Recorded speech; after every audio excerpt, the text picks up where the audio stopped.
Hello दोस्तों, स्वागत है आप सभी का आज की हमारे इस यूट्यूब वीडियो में। मैं उम्मीद करती हूँ आप सभी अच्छे होंगे और स्वस्थ होंगे। तो दोस्तों, जैसा कि आप देख पा रहे हैं, आज की हम इस वीडियो में एसएससी की तरफ से जो CHSL की नई वैकेंसीज निकाली गई हैं उनके बारे में सारी जानकारी लेंगे कि कौन कौन उसको भर सकता है, कितनी हमारे पास वैकेंसीज रहेंगी, उसको कैसे अप्लाई कर सकते हैं और साथ ही साथ इसमें जो आपका पे स्केल रहेगा वो सब हम इसमें जानेंगे। तो दोस्तों, अगर आप हमारे चैनल पर नए हैं तो हमारे चैनल को सब्सक्राइब कर लीजिए ताकि आगे आने वाली सारी वीडियोस की जानकारी आपको समय से मिलती रहे। तो दोस्तों, आइए सबसे पहले देख लेते हैं जो हमारे पास लास्ट डेट रहेगी इस फॉर्म को फिल करने की वो क्या रहेगी।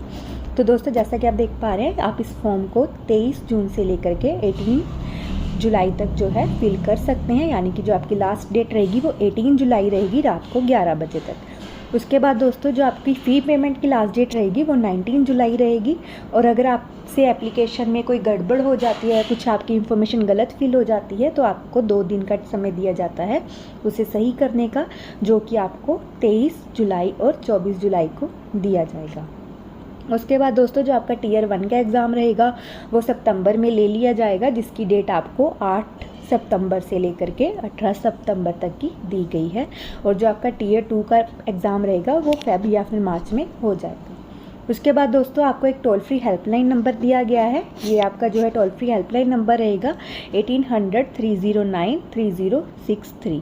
इस पर आप कॉल कर अगर आपको कोई भी प्रॉब्लम आ रही है अपनी एप्लीकेशन फॉर्म को फिल करने में, या वेबसाइट में आपको कोई इशू आ रहा है, कुछ भी अगर आपकी इंक्वायरी है, तो आप इस नंबर पे कॉल करके उसकी सारी जानकारी ले सकते हैं। तो दोस्तों, आइए आगे देख लेते हैं। आगे आपको पे स्केल बताया गया है, यानी कि अगर आप लोअर डिवीज़न क्लर्क या फिर जूनियर सेक्रेटरीट के लिए सिलेक्ट होते हैं तो आपका जो पे लेवल रहेगा वो 2 रहेगा। तो आपको जो सैलरी दी जाएगी वो आपकी रहेगी 19,900 से लेकर के 63,200 तक की। उसके बाद दोस्तों, आपको DEO यानी कि डाटा एंट्री ऑपरेटर के बारे में बताया गया। इसमें आपके 2 लेवल रहते हैं, लेवल 4 एंड लेवल 5। अगर आप लेवल 4 के लिए सिलेक्ट होते हैं तो आपकी सैलरी रहेगी 25,500 से लेकर के 81,100 तक की। और लेवल 5 के लिए सिलेक्ट होते हैं तो आपकी सैलरी रहेगी 29,200 से लेकर के 92,300 तक की। उसके बाद दोस्तों, आपका जो डाटा एंट्री ऑपरेटर है उसमें आपकी ग्रेड A की पोस्ट रहेगी। उसके लिए आपका जो पे लेवल रहेगा वो 4 रहेगा, यानी कि 25,500 से लेकर के 81,100 तक की आपकी सैलरी रहेगी। उसके बाद दोस्तों, आपको वैकेंसीज़ के बारे में बताया गया है, यानी कि अभी के लिए जो आपकी वैकेंसीज़ रहेंगी वो 3131 वैकेंसीज़ बताई गई हैं, जो कि अप्रोक्स रहेंगी, यानी कि इससे बाद में बढ़ाया और घटाया जा सकता है ज़्यादातर केसेस में, जो कि जब तक आपकी सिलेक्शन होनी होती है तब तक ये पोस्ट जो है काफ़ी बढ़ जाती हैं। तो दोस्तों, आगे आपको रिजर्वेशन का बताया गया है, यानी कि आपकी जो कैटेगरी वाइज रिजर्वेशन रहेगी वो क्या रहेगी।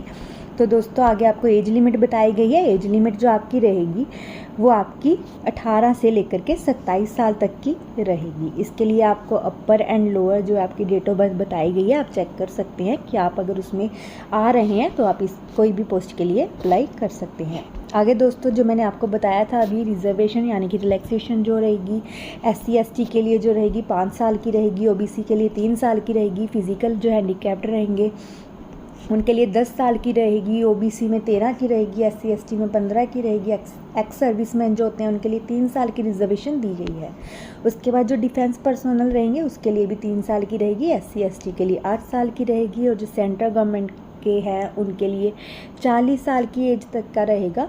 और अगर कोई SC ST से है तो 45 साल की एज तक, अगर कोई विडो है तो वो 35 साल तक रहेगी, और अगर कोई SC ST विडो है तो 40 ईयर्स तक की उसकी जो है एज लिमिट रहेगी। उसके बाद दोस्तों, आगे देख लेते हैं। आगे आपको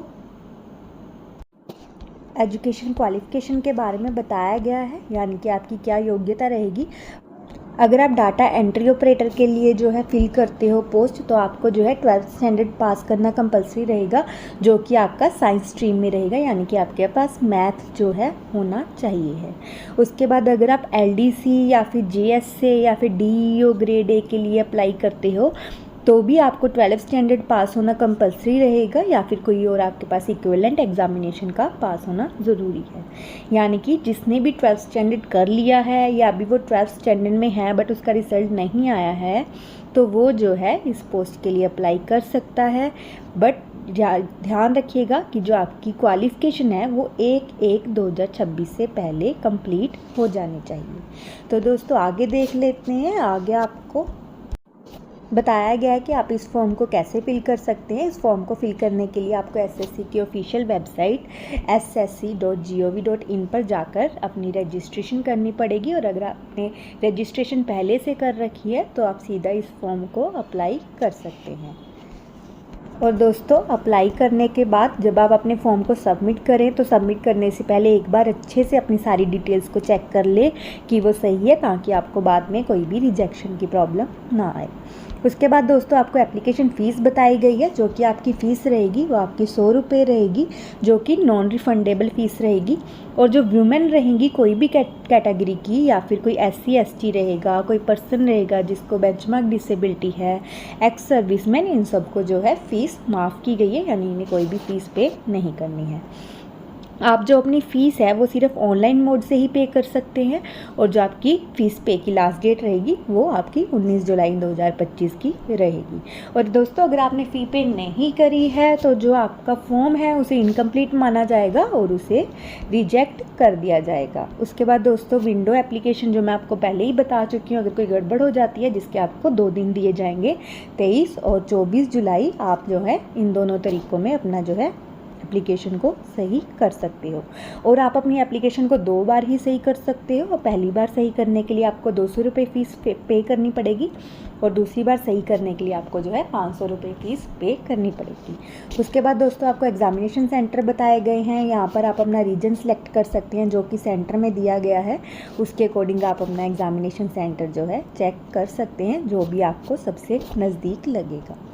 तो दोस्तों ये थे आपका जो भी आपने सेंटर्स की जानकारी, यानी कि आप कहाँ का अपना एग्ज़ाम जो है दे सकते हो। उसके बाद दोस्तों आपको स्कीम ऑफ एग्जामिनेशन बताया गया है, यानी कि आपका क्या क्या प्रोसेस रहेगा। आपका एक Tier 1 का एग्ज़ाम होगा, जो भी उसमें सिलेक्ट होंगे वो Tier 2 के लिए अपीयर होंगे। तो दोस्तों जो Tier 1 का एग्ज़ाम रहेगा उसमें आपसे जो है 4 सेक्शंस पूछे जाएंगे, यानी कि English language, general intelligence, quantitative aptitude and general awareness. सबके जो है 25-25 क्वेश्चन पूछे जाएंगे। हर एक क्वेश्चन 2 नंबर का रहेगा, यानी कि 50-50 मार्क्स का आपका हर एक सेक्शन रहेगा। तो टोटल आपका जो है एग्ज़ाम 200 नंबर का रहेगा, जिसके लिए आपको जो है 60 मिनट्स दिए जाएंगे। तो दोस्तों जो भी कैंडिडेट्स Tier 1 में सिलेक्ट होंगे उनको Tier 2 के लिए जाना पड़ेगा। Tier 2 में जो आपका एग्ज़ाम लिया जाएगा उसमें आपका जो सेक्शन 1 रहेगा उसमें सबसे पहले तो आपका जो है मैथमेटिकल एबिलिटीज़ रहेगा एंड रीजनिंग का रहेगा, जिसमें आपसे 30 क्वेश्चंस पूछे जाएंगे, यानी कि टोटल 60 क्वेश्चन। हर एक क्वेश्चन 3 नंबर का रहेगा। तो पूरा जो आपका एग्ज़ाम रहेगा वो 180 मार्क्स का रहेगा, जिसके लिए आपको 1 आवर दिए जाएंगे। उसके बाद दोस्तों आपको सेक्शन 2 दिया गया है, जिसमें आपसे इंग्लिश एंड जनरल अवेयरनेस पूछी जाएगी। इंग्लिश के 40 क्वेश्चन रहेंगे, जनरल अवेयरनेस के 20 क्वेश्चन रहेंगे। वैसे ही 60 क्वेश्चन, 180 मार्क्स और 1 घंटे के लिए टाइम दिया जाएगा। उसके बाद दोस्तों आपका एक कंप्यूटर नॉलेज का टेस्ट होगा, जिसमें आपसे जो है 15 क्वेश्चंस पूछे जाएंगे। 45 मार्क्स का जो है आपका टेस्ट रहेगा। आपको टाइम जो है 15 मिनट का दिया जाएगा। उसके बाद सेक्शन 4 रहेगा, जो कि आपका एक स्किल टेस्ट रहेगा। इसके लिए भी आपको जो है 15 मिनट्स का टाइम दिया जाएगा। ये जो आपका स्किल टेस्ट रहेगा ये DO की पोस्ट के लिए ही रहेगा, डिपार्टमेंट या फिर मिनिस्ट्री में। उसके बाद दोस्तों आपका एक और स्किल टेस्ट रहेगा पार्ट B, जो कि आपका DO के लिए तो रहेगा, बट ये डिपार्टमेंट या फिर मिनिस्ट्री के लिए नहीं रहेगा। इसके लिए भी आपको 15 मिनट का टाइम दिया जाएगा। और जो पार्ट C रहेगा उसमें आपकी LDC या फिर JSA की पोस्ट के लिए एक टाइपिंग टेस्ट लिया जाएगा, जो कि 10 मिनट का रहेगा। ये जो आपका एग्ज़ाम रहेंगे ये आपके क्वालिफाइंग रहेंगे, आपको इनको क्वालिफाई करना कंपलसरी रहेगा। उसके बाद दोस्तों देख लेते हैं आपको सिलेबस बताया गया है। सबसे पहले Tier 1 का जो आपको सिलेबस बताया गया आप चेक कर सकते हैं। आपका सबसे पहले रहेगा इंग्लिश लैंग्वेज का, उसके बाद जनरल इंटेलिजेंस का, उसके बाद क्वांटिटेटिव एप्टीट्यूड का, और उसके बाद आपका जो रहेगा जनरल अवेयरनेस का। तो दोस्तों इसके बाद आपको Tier 2 का सिलेबस बताया गया है, आप यहाँ से उसे चेक कर सकते हैं जब आप उसकी प्रेपरेशन करेंगे। तो दोस्तों ये थी आपकी सारी नोटिफिकेशन। आप इसे जो है हमारे टेलीग्राम ग्रुप से भी चेक कर सकते हैं, और इसका जो लिंक रहेगा ऑफिशियल वेबसाइट का वो मैं आपको डिस्क्रिप्शन में दे दूँगी। मैं उम्मीद करती हूँ हमारी वीडियो से आपको सहायता मिली होगी। अगर आपको कोई भी डाउट है तो आप हमें कमेंट सेक्शन में कमेंट करके पूछ सकते हैं। तो तो दोस्तों अगर आपको हमारी वीडियो अच्छी लगी हो तो इसे लाइक और शेयर करना ना भूलें और हमारे चैनल को सब्सक्राइब कर लीजिए। धन्यवाद दोस्तों, मिलते हैं अगली वीडियो में।